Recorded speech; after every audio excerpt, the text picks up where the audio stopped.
శిరః శార్వం స్వర్గాత్ పశుపతిశిరస్తః క్షితిధరం మహీధ్రాదుత్తుంగాదవనిమవనైశ్చాపి జలధిం అథోథో గంగేయం పదముపగతాస్తోకమథవా వివేకభ్రష్టానాం భవతి వినిపాతః శతముఖః. గంగాదేవి, గంగానది శిరః శార్వం ఈశ్వరుడి యొక్క శిరస్సు నుంచి, స్వర్గాత్ అంటే స్వర్గము నుంచి, పశుపతి శిరస్థః పైన మందాకిని నది రూపంలో పేరుతో ఉన్నటువంటి స్వర్గం నుంచి ఈశ్వరుడి శిరస్సు మీదికి పడింది. ఈశ్వరుడి శిరస్సు మీద నుంచి క్షితిధరం ఎత్తైనటువంటి హిమాలయ పర్వతాల మీదికి పడింది. మహీధ్రాద్ ఉత్తుంగాత్ ఎత్తైన హిమవత్ పర్వతాల మీద నుంచి అవని మీదికి, భూమి మీదికి పడింది. అవనైశ్చాపి జలధిం ఇంకా భూమి మీద నుంచి అలా పారుతూ వెళ్ళి సముద్రంలో కలిసింది. అథోథో గంగేయం అథహ ఈ గంగానది ఇంకా ఇంకా కిందికి పదముపగత అథ పదాన్ని పొందింది. స్తోకం అంటే అల్పమైనటువంటి నీచమైనటువంటి పదవులని ఇంకా ఇంకా కిందికి జారుతూ వచ్చింది. ఎందుకు అనంటే వివేక భ్రష్టానాం భవతి వినిపాతః శతముఖః. వివేక భ్రష్టులైనటువంటి వాళ్ళు, వివేక శూన్యులైనటువంటి వారి యొక్క వినిపాతము ఇలాగే 100 విధాలుగా ఉంటుంది. వారు పైనుంచి కిందికి అలా 100 విధాలుగా కిందికి దిగజారిపోతారు అని అన్నమాట. ఆకాశంబున నుండి శంభుని శిరం బందుండి సీతాద్రి సుశ్లోకంబైన హిమాద్రి నుండి భువి భూలోకంబునందుండి అస్తోకాంబోతి పయోతి నుండి పవనాంతో లోకముంచేరే గంగా కూలంకష పెక్కు భంగులు వివేక భ్రష్ట సంపాతముల్. గంగానది ముందు ఉండేది ఆకాశంలో. ఆ ఆకాశం నుండి ఈశ్వరుని తల మీదకి వచ్చింది. అక్కడి నుండి హిమవత్ పర్వతం మీదికి, ఆ పర్వతం నుండి భూమి మీదికి, భూమి నుండి సముద్రంలోకి, సముద్రం నుండి ఇంకా పాతాళ లోకానికి చేరింది. గొప్ప స్థితి నుంచి తొలగిన వివేకహీనులైనటువంటి వారికి ఈ విధంగానే అనేక విధాలైనటువంటి జారిపోవడాలు, కిందికి కృంగిపోవడాలు సంభవిస్తాయి. శక్యో వారయితుం జలేన హుతభుక్ ఛత్రేణ సూర్యాతపో నాగేంద్రో నిశితాంకుశేన సమదౌ దండేన గోర్గర్దభౌ వ్యాధిర్భేషజ సంగ్రహైశ్చ వివిధైర్మంత్రప్రయోగైర్విషం సర్వస్యౌషధమస్తి శాస్త్రవిహితం మూర్ఖస్య నాస్తి ఔషధం. లోకంలో అన్నింటికీ అన్ని రకాల ఔషధాలు ఉన్నాయి, కానీ మూర్ఖుడి మూర్ఖత్వాన్ని పోగొట్టడానికి మటుకు ఏ మందు లేదు అని కవి ఇందులో చెప్తున్నాడు. అన్నింటినీ కూడా మనకి బాధ కలిగించే వాటిని వారించడానికి ఏదో ఒక ఉపాయం ఉంది. శక్యో వారయితుం జలేన హుతభుక్. హుతభుక్ అంటే అగ్ని. ఎక్కడైనా గనక మంటలు కనుక చెలరేగితే జలేన నీటిని చల్లి ఆ మంటలని వారయితుం శక్య, ఆ మంటలు మనం పోగొట్టవచ్చు. నీళ్లు చల్లగానే నిప్పు ఆరిపోతుంది, అలా చల్లార్చచ్చు. ఛత్రేణ సూర్యాతపః, ఎండ వేడిగా ఉన్నప్పుడు ఎండ వేడిమిని గొడుగు చేత మనం వారించుకోవచ్చు. చక్కగా గొడుగు పట్టుకుంటే ఎండ వేడి తాపం బాధించదు. నాగేంద్రో నిశిత అంకుశేన, అంకుశంతో ఏనుగుని కంట్రోల్లో తన నిగ్రహించవచ్చు, మన అధీనంలో ఉంచుకోవచ్చు. ఇంకా బాగా మదించినటువంటి సమదౌ గౌహు గర్దభౌ, ఎద్దుని గాడిదని వీటిని దండేన కర్ర తీసుకుని దండించడం వల్ల మనం చెప్పినట్టుగా చేసేలా చేసుకోవచ్చు. వ్యాధికి భేషజ సంగ్రహై, ఇంకా రోగం జబ్బు గనక వస్తే మందులు వాడడం వల్ల జబ్బులు తగ్గుతాయి. వివిధై మంత్రప్రయోగై విషం, ఒకవేళ విషం గనక ఎక్కినట్లయితే శరీరంలోకి రకరకాల మంత్ర ప్రయోగాలతో ఆ విషాన్ని కూడా నిర్మూలించవచ్చు. సర్వస్య ఔషధమస్తి శాస్త్రవిహితం, శాస్త్రంలో చెప్పబడినటువంటి ఔషధాలు మందులు అన్నింటికీ ఉన్నాయి, కానీ మూర్ఖస్య ఔషధం నాస్తి, మూర్ఖుడి మూర్ఖత్వాన్ని పోగొట్టడానికి మటుకు ఏ ఔషధము లేదు. జలముల నగ్ని ఛత్రమున చెండమయూఖుని దండతాడనంబుల వృషగర్దభంబులను బొల్పగు మత్తకరీంద్రము వశృణిం జలగెడు రోగమౌషధముచే విషముందగు మంత్రయుక్తి నిమ్ముల దగ చక్కజేయనగు మూర్ఖుని మూర్ఖత మాన్పవచ్చునే.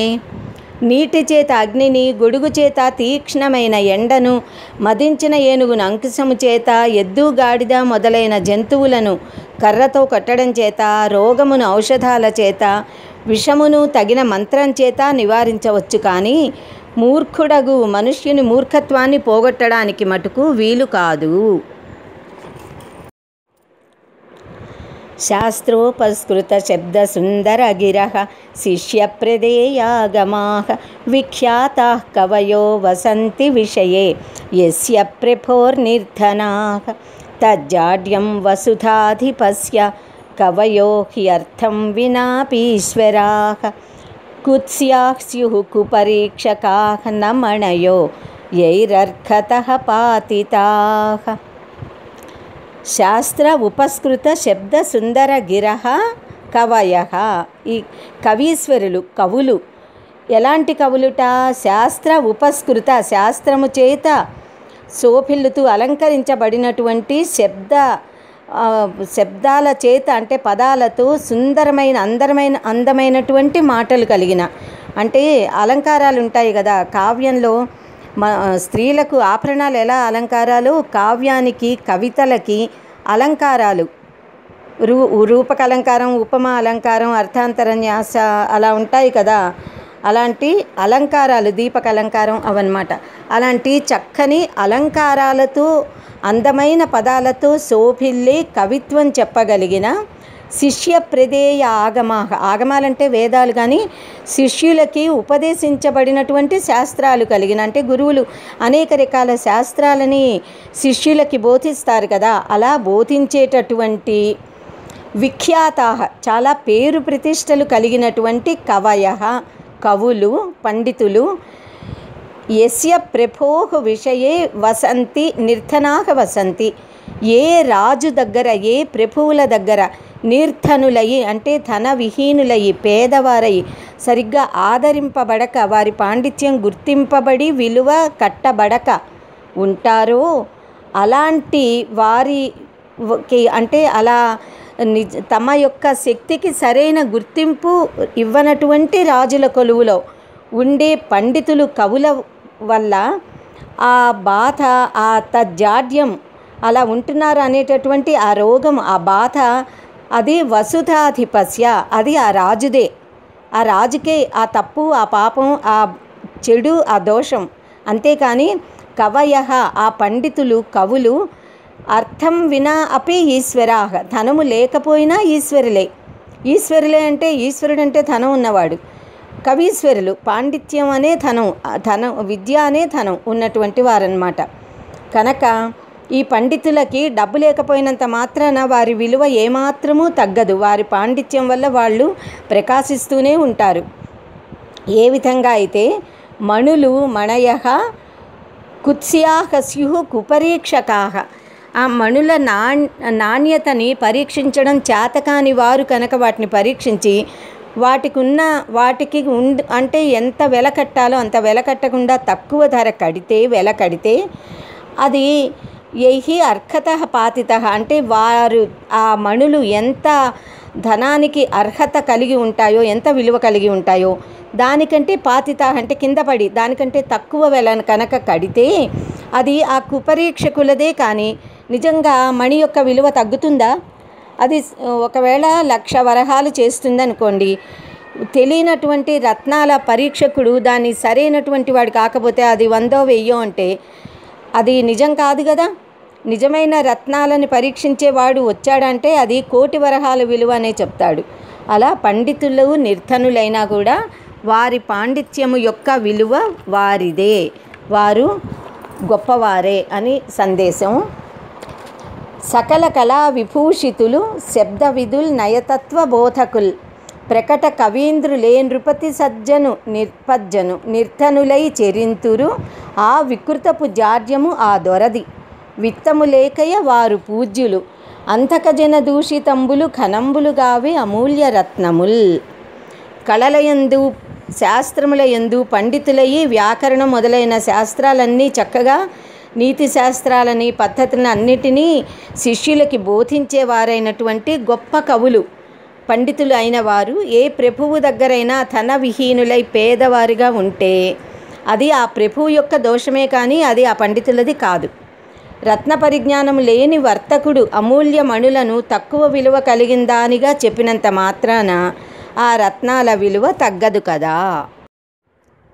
క్షాంతిశ్చేత్ కవచేన కిం కిమరిభిః క్రోధోస్తి చేత్ దేహినాం జ్ఞాతిశ్చేదనలేన కిం యది సుహృద్ దివ్యౌషధైః కిం ఫలం కిం సర్పైః యది దుర్జనాః కిము ధనైః విద్యానవద్యా యది వ్రీడా చేత్ కిము భూషణైః సుకవితా యద్యస్తి రాజ్యేన కిం. క్షాంతి చేత్ కవచేన కిం. ఇందులో కవి వరుసగా ఏవేవి ఉంటే వేటి అవసరం లేదో ఎంతో చక్కగా చెప్తున్నారు. క్షాంతి అంటే సహనం. క్షాంతి చేత్ దేహినాం. దేహినాం అంటే దేహధారులకి, మనుషులకి, మానవులకి ఒకవేళ క్షాంతి సహనం కనుక ఉంటే కవచేన కిం, ఇంకా అతడికి కవచంతో ఏం పని? కవచం ఎందుకు? ఎవరైనా మనని హింసిస్తూ ఉంటే, కొడుతూ ఉంటే ఆ దెబ్బల నుంచి తట్టుకోవడానికి యుద్ధంలో కవచాన్ని ధరించి వెళ్తారు కదా యోధులు. కనుక క్షాంతి అంటే సహించడం, సహనం కనుక ఉంటే కవచంతో పని లేదు. కిం అరిభిః క్రోధః అస్తి చేత్.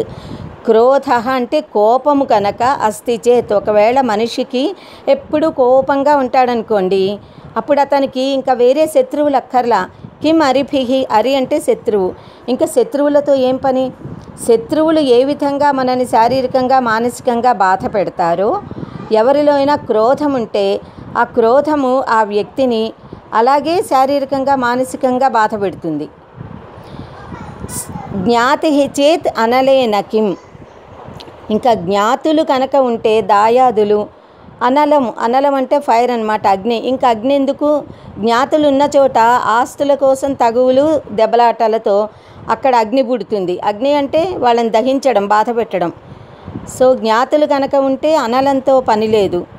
ఎది సుహృత్. ఒకవేళ మంచి హితము కోరే మంచి స్నేహితుడు సుహృత్ కనుక ఉన్నట్లయితే దివ్యౌషధైః కిం ఫలం.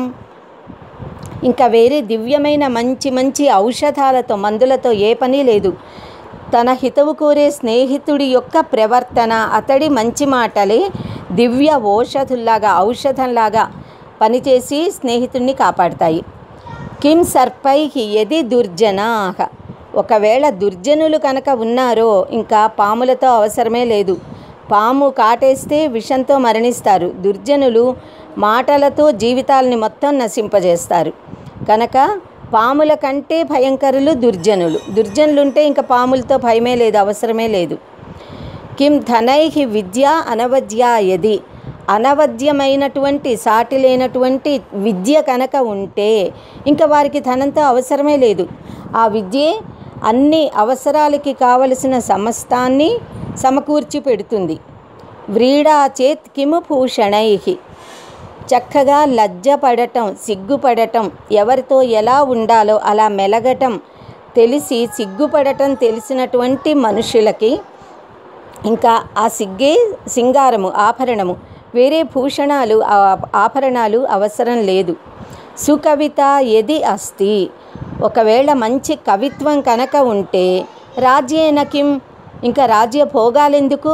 మంచి కవిత్వాన్ని వింటూ ఉంటే కలిగే ఆ మానసిక ఆనందం, ఆ తన్మయత్వం ముందు ఏ రాజ్యాధికారము, రాజు అయి పొందే అధికారం వల్ల కలిగే ఆనందం ఎందుకు పనికిరాదు. క్షమ కవచంబు, క్రోధమది శత్రువు, జ్ఞాతి హుతాశనుండు, మిత్రము తగు మందు, దుర్జనులు దారుణ పన్నగముల్, సువిద్య విత్తము, ఉచిత లజ్జ భూషణము, ఉదాత్త కవిత్వము రాజ్యము. ఈ క్షమా ప్రముఖ పదార్థముల్ కలుగు పట్టున తత్కవచాదులేటికిన్. ఓర్పు కవచం వంటిది. కోపముంటే శత్రువులు అక్కర్లేదు. దాయాది ఉన్న చోట నేరుగా నిప్పింక అవసరం లేదు. మిత్రుడు ఉంటే సిద్ధ ఔషధాల అవసరమే పడదు. దుష్టులైన మనుషులుంటే సర్పాలు అక్కడ అక్కర్లేదు. కనుక ఈ క్షమ మొదలైన పదార్థాలు ఉన్న చోట ఆ కవచాదుల వాటి అవసరము మనుషులకి ఉండదు.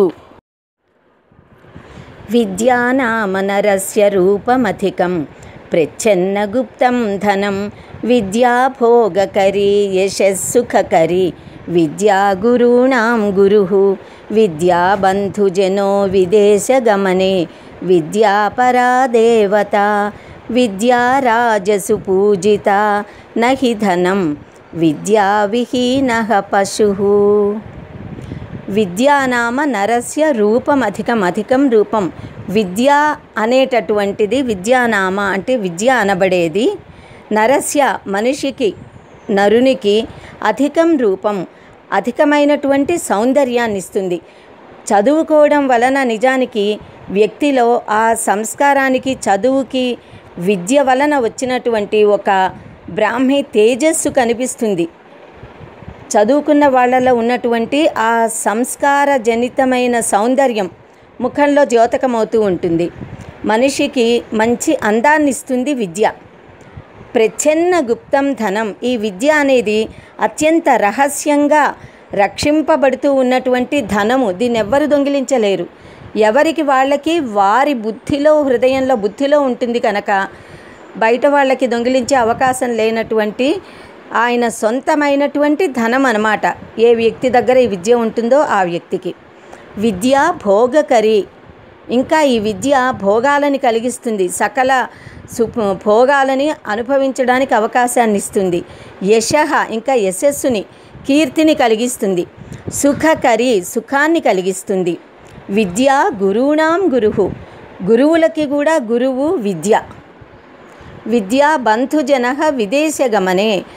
మనం వేరే పరాయి దేశాలకి కనుక వెళ్ళినట్లయితే అక్కడ మనకి బంధువులు, మిత్రులు ఉండరు కదా. ఈ విద్యే అక్కడ మనకి బంధువులాగా సహకరిస్తుంది. అన్ని వసతులను సమకూర్చి గౌరవాన్ని, ఆదరాన్ని, ధనాన్ని కూడా సంపాదించి పెడుతుంది విదేశాలలో. ఈ విద్య అంటే పాండిత్యం. విద్యా పరాదేవత. ఈ విద్యే పరమోత్కృష్టమైనటువంటి పరాశక్తి, పరాదేవత. విద్యా రాజసు పూజిత. ఈ విద్య రాజుల చేత పూజించబడుతుంది. అంటే ఎవరికి పాండిత్యమో, శక్తో, ప్రతిభ ఉంటుందో వారిని ధనమున్నవారు, రాజులు గౌరవిస్తారు, ఆదరిస్తారు. కనుక విద్య రాజుల చేత పూజించబడుతుంది. నహి ధనం. కానీ ధనం కాదు. డబ్బుని ఎవరు పూజించరు. డబ్బుని ఎవరు గౌరవించరు. కానీ పాండిత్యం కలిగిన పండితుని, పాండిత్యాన్ని అందరూ గౌరవిస్తారు, ఆదరిస్తారు, ప్రశంసిస్తారు. విద్యా విహీనః పశుః. కనుక విద్య రానటువంటి వాడు, విద్య లేనటువంటి వాడు జంతువుతో సమానం. ఎందుకంటే జంతువులకి చదువుకునే అవకాశం లేదు కనుక జంతువులు చదువుకోలేవు. మనుషులకి ఆ అవకాశం ఉంది కనుక వీరు నేర్చుకోవాలి, చదువుకోవాలి, తెలుసుకోవాలి, జ్ఞానాన్ని సంపాదించుకోవాలి. విద్యా విహీనః పశుః అన్నారు. విద్య లేనివాడు వింత పశువు అంటాం కదా, అలా. విద్య నిగూఢ గుప్తమగు విత్తము రూపము పూరుషాళికిన్. విద్య యశస్సు భోగకరి. విద్య గురుండు విదేశబంధుడున్. విద్య విశిష్ట దైవతము. విద్యకు సాటి ధనంబు లేదిలన్. విద్య నృపాల పూజితము. విద్య నెరుంగనివాడు మర్త్యుడే. అంటే విద్య తెలియనివాడు మనిషే కాడు అనే అర్థం అన్నమాట. పురుషునకు విద్యయే రూపము. విద్యయే రహస్యముగా దాచిపెట్టబడిన ధనము. విద్యయే సకల భోగములను, కీర్తిని, సుఖమును కలుగజేస్తుంది. విద్యయే గురువులాగా అన్నింటినీ తెలియజేస్తుంది. విదేశములందు చుట్టము వలె సహాయం కలిగిస్తుంది. విద్య రాజపూజితునిగా చేస్తుంది. ధనము ఇటువంటిది కాదు. ఇట్టి విద్య లేనివాడు మనుష్యుడే కాదు, పశువుతో సమానుడు. జాడ్యం ధియో హరతి సించతి వాచి సత్యం. మానోన్నతిం దిశతి పాపమపాకరోతి. చేతః ప్రసాదయతి దిక్షు తనోతి కీర్తిం. సత్సంగతి కథయ కిం న కరోతి పుంసాం. సత్సంగతి అంటే సత్సాంగత్యము, సజ్జనులతోడి సాంగత్యము. కిం న కరోతి ఏదేది చెయ్యలేదు. ఎవరికిట? పుంసాం, మానవులందరికీ కూడా, మనుష్యులకి. కథయ అంటే చెప్పండి, చెప్పుము అంటే సత్సాంగత్యము పురుషులకి ఏవేవి సాధించి పెట్టలేదో, ఏవేవి సమకూర్చలేదో చెప్పండి. మంచి శుభాలని, వేటి శుభ పరిణామాలని దేన్నైనా చేయగలుగుతుంది సత్సాంగత్యం. సత్సాంగత్యం వల్ల జాడ్యం ధియః హరతి.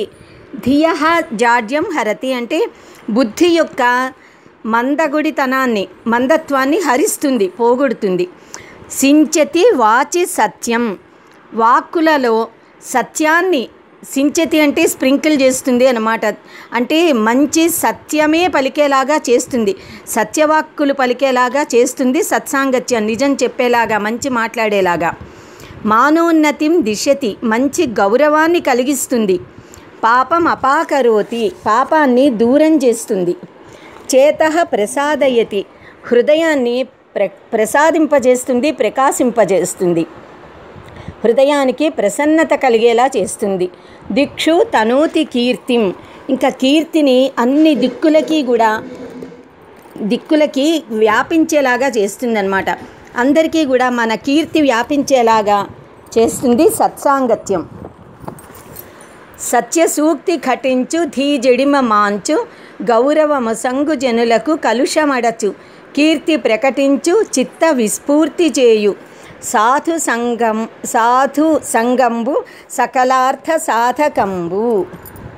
సజ్జనుల సహవాసము బుద్ధిమాంద్యాన్ని పోగొడుతుంది, మనస్సునందు గల మాలిన్యాలని తొలగిస్తుంది. మనస్సునందు గల మాలిన్యాలను తొలగిస్తుంది, మంచి గౌరవాన్ని ఇస్తుంది, పాపాలని పోగొడుతుంది, మనస్సును బాగు చేస్తుంది, దిక్కులందు మన కీర్తిని వ్యాపింపచేస్తుంది. అది సకల అర్థాలని కూడా మనకి సాధించి పెడుతుంది సత్సాంగత్యము అనే గొప్పది. జయంతితే సుకృతినో రససిద్ధాః కవీశ్వరాః, నాస్తి యేషాం యశః కాయే జరామరణజం భయం. సుకృతినః రససిద్ధాః కవీశ్వరాః జయంతి, తే జయంతి అంటే ఓ కవీశ్వరులారా మీకు జయము కలుగుగాక. ఎలాంటి కవీశ్వరులుట వీరు? సుకృతినః, మంచి కావ్యాలు, మంచి కృతులు చేసినటువంటి వారు. కృతి అంటే చేయబడినది, అంటే రచనలు, కావ్యాలు రచించినటువంటి వారు.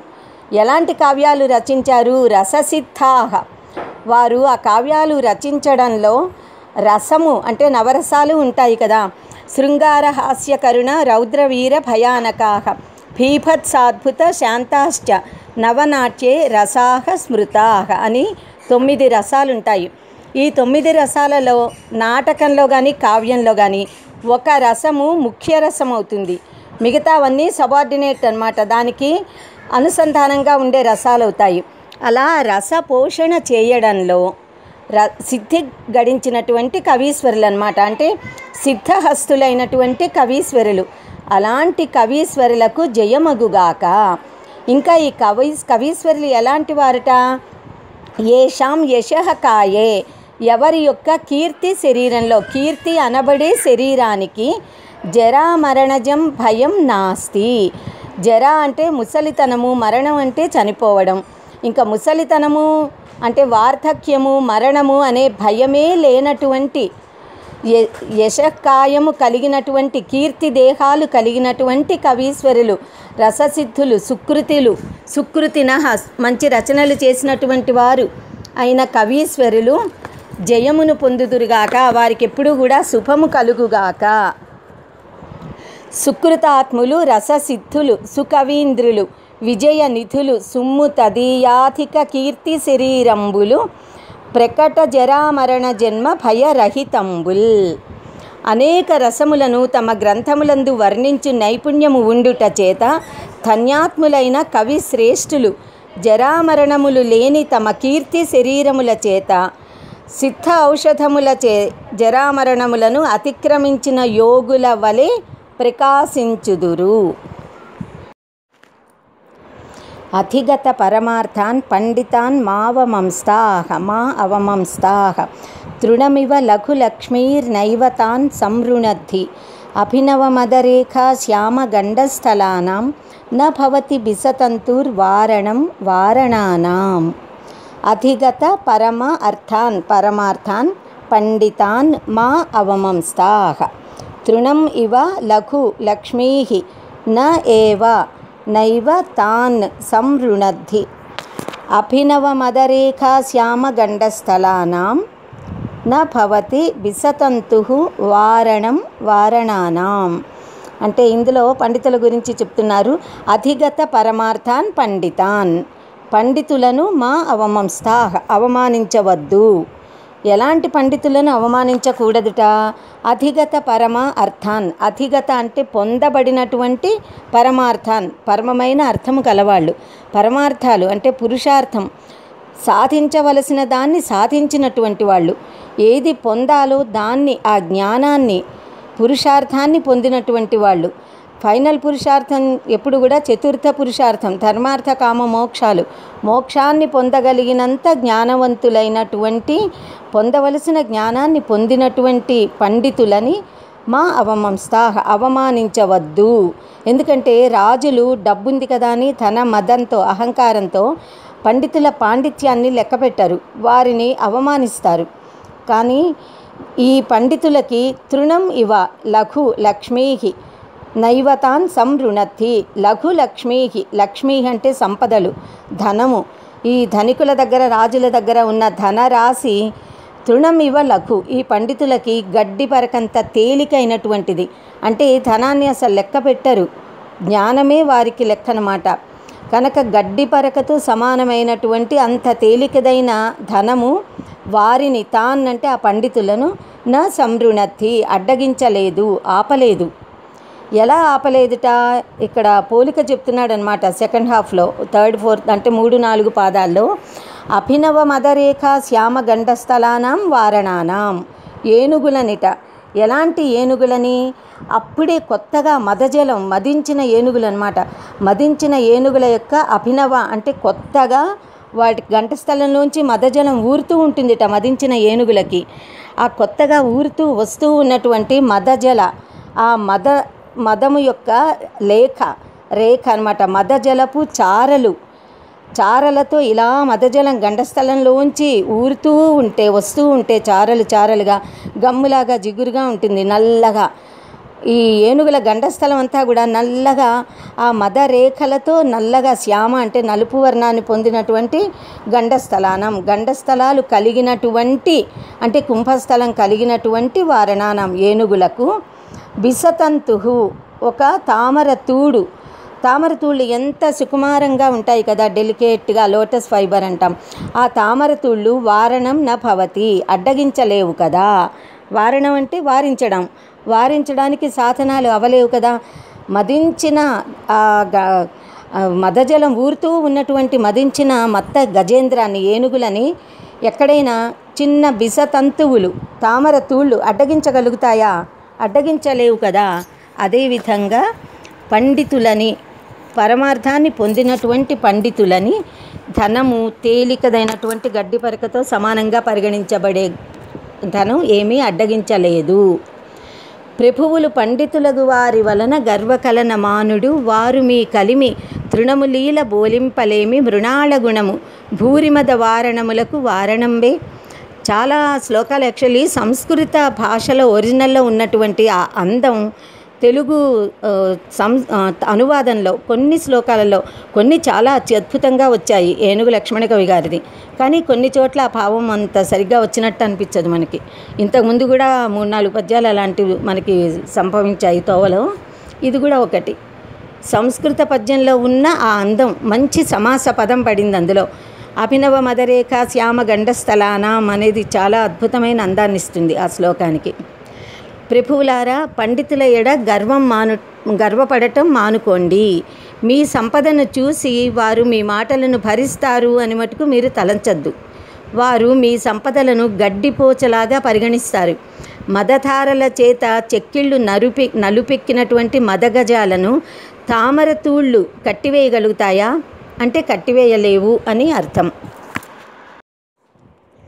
తెలివి యొకింతలేని ఎడ తృప్తుడనై కరిభంగి సర్వమున్ తెలిసి తినంచు గర్వితమతిన్ విహరించితి తొల్లి.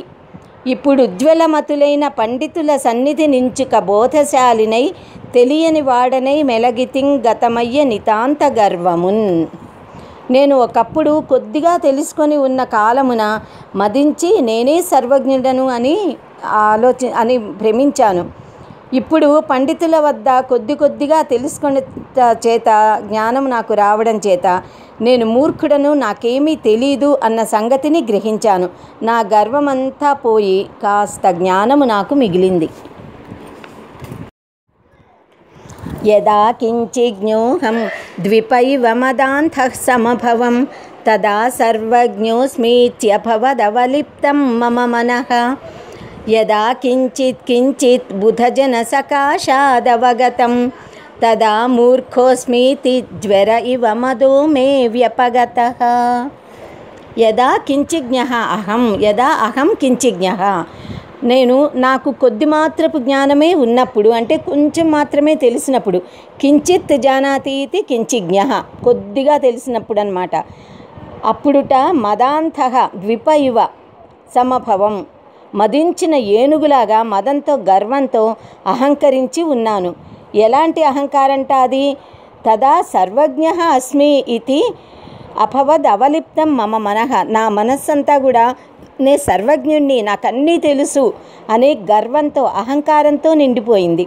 అంటే కొద్దిగా తెలిసి కొంచెం జ్ఞానం ఉన్నప్పుడు నేను సర్వజ్ఞుణ్ణి, నాకు చాలా జ్ఞానం ఉంది, అన్నీ తెలుసు అనే గర్వంతో అహంకారంతో మిడిసిపడ్డాను.